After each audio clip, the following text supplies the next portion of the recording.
Bu 2020 yılda ishlab chiqarilgan mexanik korobka mashinamiz gap turibdi hozir. Holati zo'r. Shunda turaver. Bir qator ham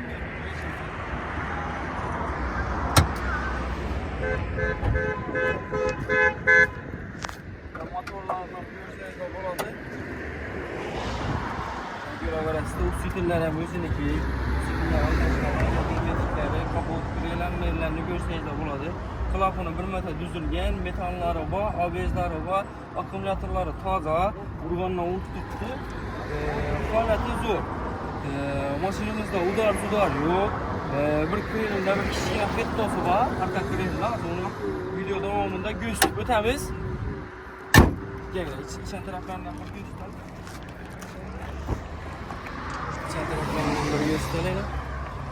130 bin kilometre özünü halal yürüyenleri, kondisyonerleri buzgun bert tuttu. Soğur, çöpçü balonlar, yine taptaza balonlar koyup tuttu. 4 tane balonlar taza. Arkalarını görünler bunu.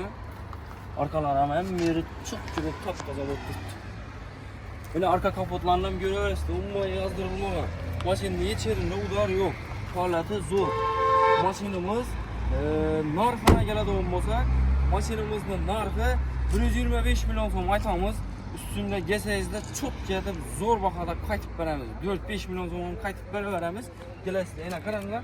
Kunda birozgina pul ketmosi bor. Bo'ldi. Xudo xolasa hammasi zo'r boshqa. Ustalarga ko'rib, tekshirib, xarid qilaverasizlar. Avtozattor yemidi, o'zini yurgani, umuman rasxoti yo'q mashinamizda.